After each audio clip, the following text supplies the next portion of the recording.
کی جو حالت زار ہے اس میں سب سے بڑی کنٹریبیوشن ان دو پارٹیز کی ہے. انہوں نے اپنے ادوار میں آ کے اپنے ذاتی کاروبار کو فروغ دیا، ملک کے اداروں کو تباہ کیا اور لوٹ کھسوٹ کر کے ملک سے باہر جائیدادیں بنائیں اور ملک سے جا کے باہر بیٹھ گئے. ان کی اس منافقت کا ثبوت یہی ہے کہ ایک طرف تو انہوں نے اپنے لیے اربوں کی جائیدادیں بنائیں اور ادھر آ کے یہ غریب لوگوں کا رونا رو رہے ہیں. یہ وہ لوگ ہیں جو کہ لاک ڈاؤن کرنا چاہتے ہیں اس وجہ سے کہ یہ ان کے پاس سب کچھ ہے. ان کو غریب عوام کی کوئی دلچسپی نہیں ہے جو کہ عمران خان پرائم منسٹر کو ہے. پرائم منسٹر عمران خان نے جس ثابت قدمی، جس کلیئرٹی آف مائنڈ کے ساتھ اس وبا کو ایڈریس کیا ہے، جس طرح پاکستان کا عالمی تشخص دوبارہ بحال کیا ہے، آج یہ جو لوگ ہیں، جو سیاسی جماعتیں ہیں جو کہ یہ دیکھ نہیں سکتی کہ یہ اس ملک میں کوئی ایک ایسا شخص بھی آئے جو کہ جس کا نہ کوئی کاروبار ہو، جس کے نہ کوئی ذاتی وہ ہو ایجنڈا ہو. ایسی صورتحال میں اس قسم کی باتیں کرنا، میرا خیال ہے کہ ان کو کچھ تو احساس شرمندگی ہونا چاہیے کہ جس حالات سے ملک دوچار ہے، جو مشکلات ہیں ہماری اور عالمی، اس صورتحال میں الیکشنز کی بات کرنا، اس صورتحال میں بجٹ پہ کرٹیسزم کرنا. چلیں بجٹ پہ کرٹیسزم کرنا تو ان کا واجب بنتا ہے، لیکن جو گراؤنڈ ریالٹیز ہیں، جو موروثی حالات ہیں، ان کو جاننے کے باوجود ان میں سب سے بڑا ہاتھ ان کا تھا اس ملک کو اس حالت میں لانے کا. آج وہی اس بات پہ لوگوں کو اکسا رہے ہیں. ان کی اپنی پارٹی کی شکست و ریغ، جس میں کہ کوئی شہباز شریف گروپ ہے تو کوئی نواز شریف گروپ ہے تو کوئی مریم نواز گروپ ہے اور کوئی شاہد خاقان گروپ ہے، وہ ہمیں تانا دے رہے ہیں.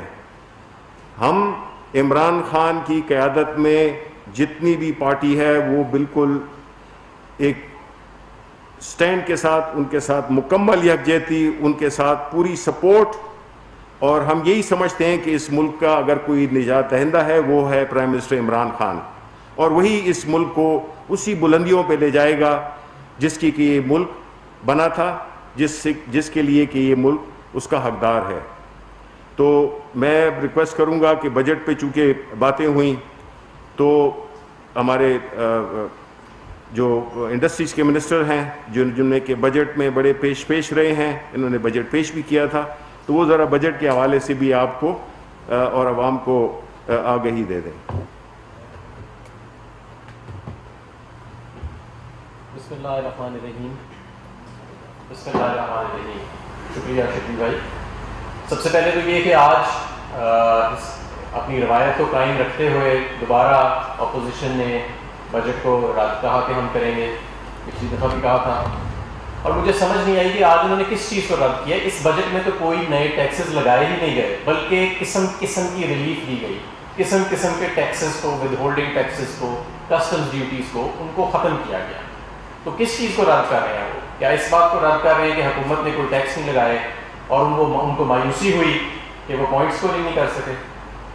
اس موجودہ حالات میں حکومت نے، جبکہ ان کی دی ہوئی معیشت کی تباہ حالی کو ایک طرف ہم نے ابھی کچھ ٹھیک کیا تھا، استحکام دیا تھا، اس کے باوجود جو ہم نے ریلیف دیا، 1,60,00,000 گھرانوں کو ہم جو امداد پہنچا رہے ہیں، پاکستان کی تاریخ میں ایسے کبھی نہیں ہوا.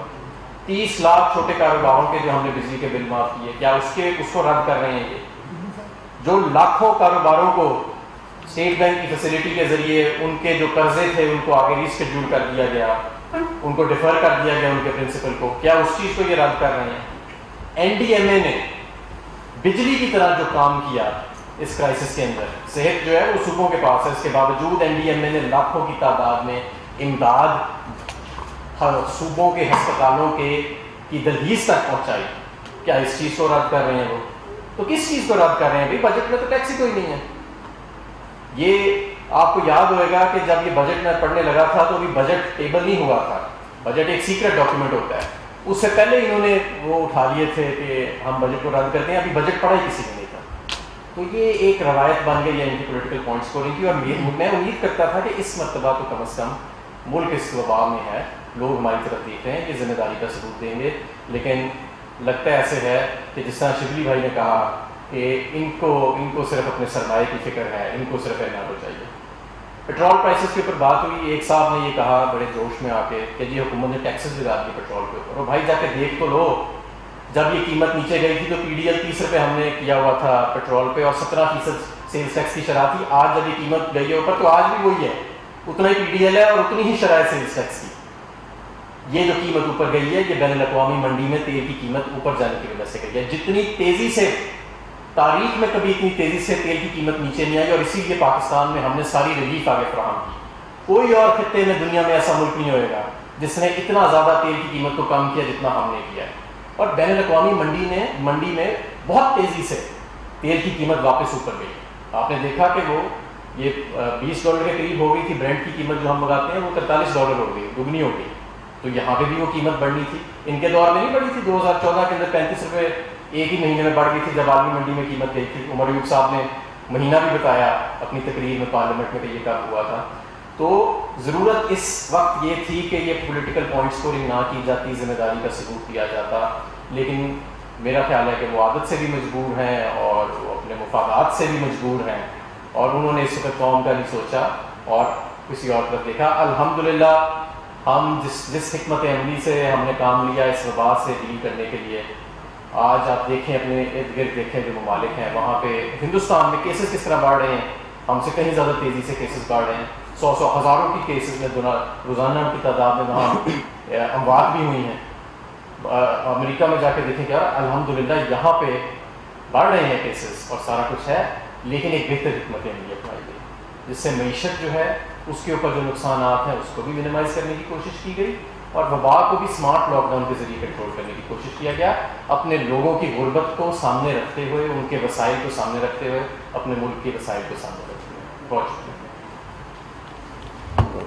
جی میں ریکویسٹ کروں گا مراد سعید سے کہ وہ بات کریں جو سندھ کے حالات ہیں اور جو جنرلی پولیٹیکل سچویشن ہے.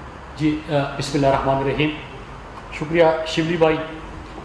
جیسا کہ آپ نے دیکھا کہ آج یہ تو نام دے رہے ہیں متحدہ پوزیشن کا, لیکن آپ کو یاد ہوگا کہ بہت پہلے پرائم منسٹر عمران خان کہہ چکے ہیں کہ یہ آپس میں نورا کشتی کھیلتے ہیں, آپس میں یہ ایک ہے. اور آج ان کو دیکھتے ہوئے مجھے یاد آیا کہ کبھی جدا تھے مگر دیکھ آج ملتے ہیں, کہا نہیں تو ان کے مزاج ملتے ہیں. مقصد ان کا ایک ہے کہ پرائم منسٹر عمران خان نے حکومت سنبھالنے کے بعد جو ترجیحات موجودہ حکومت کے سامنے رکھی کہ اس ملک کا غریب طبقہ آج تو ہونا چاہیے تھا. ہمارے نے بات کی بجٹ کے اوپر, یہی رٹا لگانے کے نقصانات ہوتے ہیں کہ آپ نے اگر بجٹ سے پہلے ہی رٹا لگا لیا ہے اور بجٹ میں ٹیکس نیا نہیں لگتا, بجٹ میں 208 ارب روپیہ پاکستان میں غربت کے خاتمے کے لیے رکھا جاتا ہے, بجٹ میں 70 لاکھ پنجاب کے اندر جو ہم نے پچھلے ایک سال میں دیے 70 لاکھ صحت انصاف کارڈ مطلب ہیلتھ انشورنس دی جاتی ہے. اس مرتبہ خیبر پختونخوا کیونکہ 18ویں ترمیم کے بعد صحت صوبائی سبجیکٹ ہے, 100% خیبر پختونخوا اور ضم شدہ اضلاع کے لیے 10 لاکھ تک ایک خاندان کو مفت اور بہترین علاج نہ صرف سرکاری اسپتالوں میں بلکہ صوبے کے بڑے اسپتالوں میں دینے کا اعلان ہوتا ہے. کل ہی پرائم منسٹر عمران خان آزاد کشمیر جاتے ہیں, 1.2 ملین خاندانوں کے لیے صحت انصاف کارڈ کا اعلان ہوتا ہے کہ صحت ریاست کی ذمہ داری, اور غربت کا خاتمہ کہ 25% سے زیادہ کی آبادی پاکستان کی غربت کی لکیر سے نیچی زندگی گزار رہی. 35 سالوں تک انہوں نے پاکستان کے اوپر حکومت کی, لیکن کبھی عام طبقے کے لیے, کبھی غربت کے خاتمے کے لیے, کبھی بیوہ خواتین کے لیے, کبھی بزرگ شہریوں کے لیے اس قسم کا جامع پروگرام نہیں لے کے آئے تھے. آج ہم یہ بھی سمجھے تھے کہ بات ہوگی فرزند زرداری کچھ نہ کچھ سندھ کے ایسے سٹیپس بتا دیں گے کہ انہوں نے کیا اقدامات کیے موجودہ عالمی وبا کے دوران. وہ حساب رکھ لیں گے کہ جو ہمارا دعویٰ تھا 5 لاکھ لوگوں کو راشن دینے کا، پھر 3 لاکھ پہ آ گئے، پھر 1.5 لاکھ پہ آ گئے.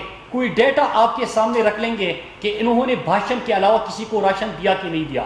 وہ بتا دیں گے کہ 5.5 کروڑ جو سندھ کو 8 سالوں میں ملا، انہوں نے صحت کے لیے کون سے ایسے اقدامات کیے، یا انہوں نے سندھ کے اسپتالوں کو بہتر کیا، یا صحت انصاف کارڈ کی طرح ہیلتھ انشورنس کی طرح کوئی پروگرام لے کے آئے. اس کے اوپر بات کریں گے. لیکن اس کے اوپر بات نہیں کرنی، کیونکہ انہوں نے ہمیشہ یہاں پہ حکومت کی کہ جب آپ سندھ کے پیسے کا سوال کرتے ہیں جو فیک اکاؤنٹس کی JIT ہے، اس میں اس کے آپ کو تمام سوالوں کے جواب مل جائیں گے کہ سندھ کی ترقی کا، غربت کے خاتمے کا، سندھ کے صحت کا، سندھ کے تعلیم کا یہ پیسہ کہاں پہ لگ رہا تھا. تو یہ تو ہو گئی بات. پھر اس کے بعد بات ہوتی ہے ان کی طرف سے کہ عالمی وبا کو قابو کرنے کے لیے موجودہ حکومت نے کوئی اقدامات نہیں کیے. آج ہی کی بلومبرگ کی اور گلف نیوز کے اوپر جو سٹوری آئی ہوئی ہے میں آپ کے سامنے لے کے آیا کہ دنیا کہہ رہی ہے کہ ہمیں سمارٹ لاک ڈاؤن کی طرف جانا چاہیے. آپ کو یاد ہوگا کہ آج سے 3 مہینے پہلے پاکستان نے سمارٹ لاک ڈاؤن کا فیصلہ کیا تھا، عمران خان نے کیا تھا. اور یہ فیصلہ کیوں کیا کہ عمران خان نے پہلے دن کہا کہ ہم نے لوگوں کو اس بیماری سے، بے روزگاری سے، غربت سے، ان تمام چیزوں سے بچانا ہے. پاکستان کے اندر جب یہ لاک ڈاؤن 2 ہفتے کا ہوا تو اس دوران پاکستان کی تاریخ کا جامع ترین اور سب سے بڑا 1200 ارب کا ریلیف پیکج دیا گیا. لیکن اس میں جن کے روزگار متاثر ہوئے تھے، جو ہمارا ڈیلی ویجر، جو دیہڑی دار، جو مزدور، جو رکشے ڈرائیور، وہ متاثر ہوئے تھے، ان کے لیے پاکستان کی تاریخ کا سب سے بڑا 144 ارب کا پروگرام شروع کیا گیا. پاکستان میں 1 کروڑ 20 لاکھ خاندانوں کو فی خاندان 12,000 روپیہ دیے گئے.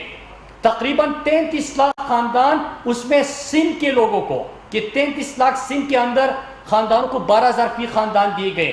پھر فیصلہ یہ بھی ہوا کہ اس پروگرام کو اب آگے بڑھانا ہے اور 1 کروڑ 60 لاکھ خاندانوں تک یہ ریلیف پہنچانی ہے. پھر دوسرا آپ کا ہمسایہ ملک ہے انڈیا کے اندر 34% آبادی کی بات ہو رہی ہے، جو دنیا کے اندر اس وقت ان کے اوپر سروے ہو رہے ہیں، جو سٹڈیز ہو رہی ہے کہ ان کو اگر 1 ہفتے کے اندر حکومت امداد نہ پہنچائے تو ان کا یہاں پہ زندہ رہنا ہی مشکل ہو گیا ہے. کس طرح 12 کروڑ لوگ لاک ڈاؤن کی وجہ سے انڈیا کے اندر بے روزگار ہو گئے. 4 کروڑ تو امریکہ کی یہ گوروں سے بڑے متاثر ہوتے ہیں.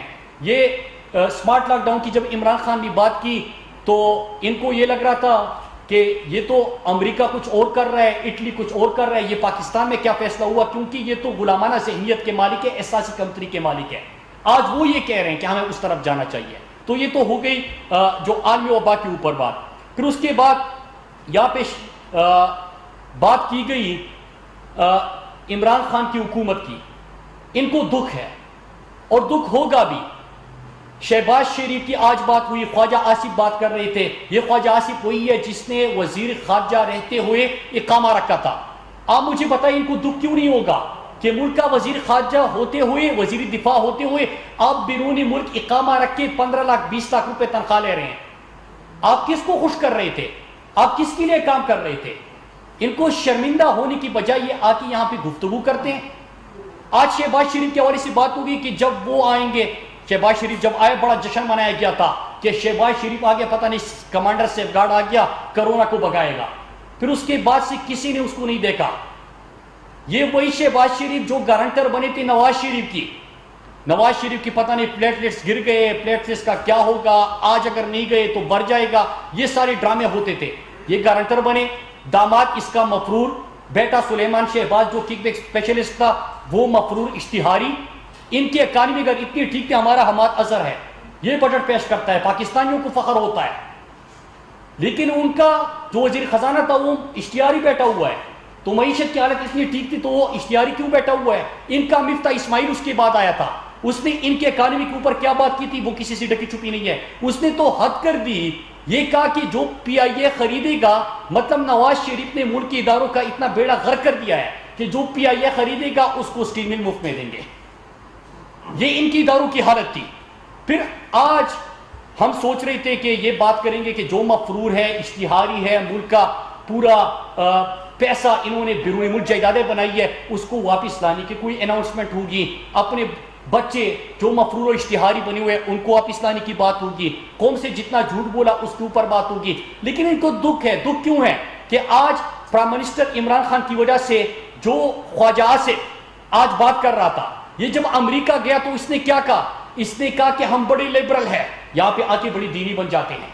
عمران خان وہاں پہ جاتے ہیں, ختم نبوت کا مقدمہ پہلی دفعہ عمران خان اقوام متحدہ میں جو مسلمانوں کی دل آزاری ہوتی ہے اس کے اوپر عمران خان نے بات کی. کشمیر کا مسئلہ یہ سیاست کرتے ہیں اس کے اوپر, لیکن 54 سالوں تک کوئی یو این سیکیورٹی کونسل کے ایجنڈے پہ نہیں تھا. عمران خان کی وجہ سے وہ ایشو انٹرنیشنلائز ہو گیا اور 1 سال کے اندر 2 دفعہ یو این سیکیورٹی کونسل کے ایجنڈے پہ آ گیا. پاکستان اور پاکستانی اور پاکستان کے جو سیکیورٹی فورسز کے جوان ہیں انہوں نے دہشت گردی کی جنگ میں قربانی کی, لیکن خواجہ آصف وہاں پہ جا کے کہتے ہیں کہ ہاں پاکستان میں دہشت گردوں کے ٹھکانے ہیں. آپ گئے تھے پاکستان کا مقدمہ لڑنے کے لیے, لیکن عمران خان وہاں پہ جاتے ہیں تو پاکستان کا مقدمہ لڑتے ہیں. آج پاکستان سے ٹرمپ بات کرتا ہے تو زرداری اور نواز شریف کی طرح دو مور کے مطالبے نہیں ہوتے. زرداری کی طرح کوئی سی آئی اے کے ڈائریکٹر سے مل کے وہاں پہ یہ نہیں کہتا کہ آ کے فاٹا کے اندر ڈرون حملے کرے.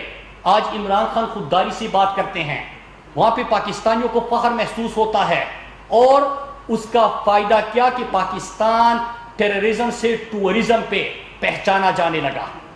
پاکستان کو دنیا عزت دینے لگی. جب آپ وہاں پہ جا کے کسی اور کی زبان بولیں گے تو پھر دنیا آپ کی عزت نہیں کرتی. دوسرا دکھ ہوگا ان کو, دکھ یہ ہوگا کہ اگست 2018 ٹریبیون میں بھی آیا ہوا ہے اور یہ فائنینشل ٹائمز میں کہ 7 ممالک دیوالیہ ہونے جا رہے ہیں, اس میں ایک پاکستان کا نام تھا عمران خان کے حلف لینے سے 5 دن پہلے.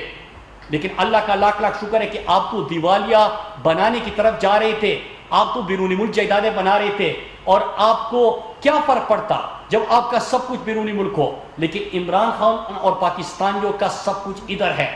پاکستان ہمارا ملک ہے. اللہ کا لاکھ لاکھ شکر ہے کہ آپ کا جو خواب تھا وہ پورا نہیں ہوا. انہوں نے کہا قرضوں کی بات کی, 5000 ارب روپیہ ہم نے آپ کے لیے ہوئے قرضوں کی سود میں عمران خان نے ادا کیا. ان کو اس کا بھی دکھ ہے.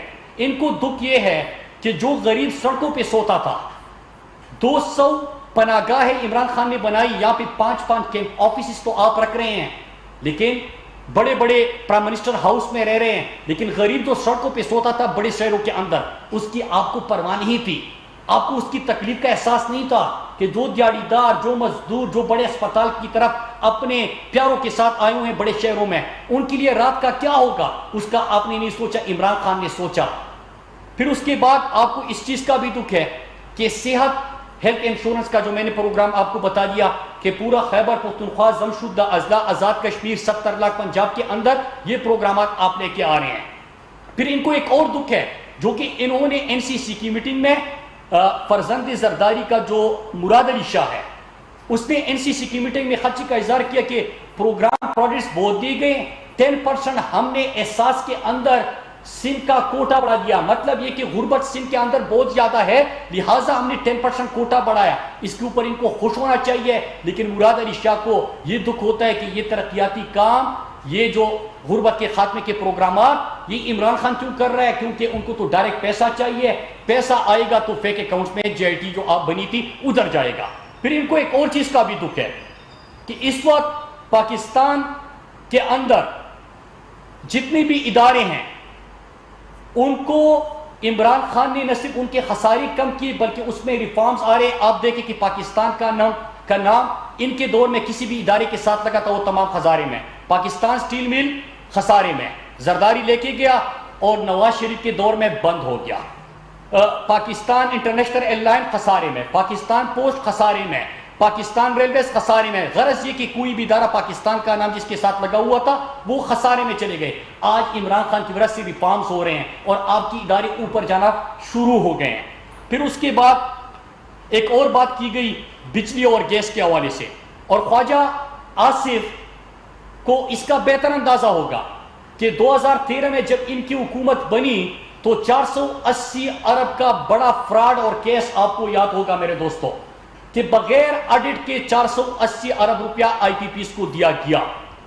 اس کا آڈٹ بھی ہوا، اس میں جو irregularities تھی وہ بھی سامنے آ گئی، یہ بہت بری طرح ایکسپوز ہو گئے. لیکن جب جا رہے تھے تو انہوں نے نہ صرف اتنے مہنگے معاہدے کیے 15-20 سال تک کہ میں صرف LNG کے معاہدے جو تھے اور جو بڑے کرپشن کے کیسز بھی بنے تھے، یہ کہہ رہے ہیں کہ آگے یہ بھی مہنگے ہوں گے.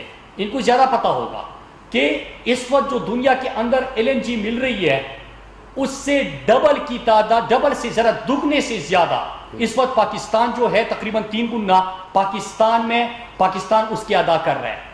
پاکستان کو ایسے معاہدوں میں انہوں نے جکڑا کہ اگر 15-20 سال تک آپ بجلی استعمال کریں نہ کریں آپ نے کیپیسٹی پیمنٹ کرنی ہے، آپ گیس استعمال کریں نہ کریں ایک دن کا $2,45,000 ایک LNG ٹرمینل کو جانا ہے. لہٰذا آئی پی پیز کا پرائم منسٹر عمران خان نے کیا انہوں نے اس کا آڈٹ کیا. آڈٹ رپورٹ سامنے آئی تو اس میں انہی کے آئی پی پیز جو بنے تھے وہ بھی سامنے آ گئے. اور یہ معاہدے دے کے مقصد یہ ہے کہ عمران خان نے جو آڈٹ کیے کہ آگے کے لیے ہم ان چیزوں کو اس طرح ٹھیک کریں کہ آپ بجلی استعمال کریں نہ کریں عوام اس کا پیسہ دے گی. LNG ٹرمینل کے اوپر جو بوجھ پاکستانی قوم کے اوپر بنا ہے یہ بوجھ پاکستانیوں کے اوپر کم ہو اور عوام کو سستی بجلی اور سستا گیس میسر ہو. تو پرائم منسٹر عمران خان نے اس کا آڈٹ بھی اسی مقصد کے لیے کیا اور یہ ان کے کارنامے تھے. آخر میں نے تو ان کے جواب دیے. میں اب شبلی بھائی کی اجازت سے چند سوال بھی کروں گا خصوصاً سندھ کے حکمرانوں سے کہ آپ کہیں دہائیوں سے وہاں پہ حکومت کر رہے ہیں،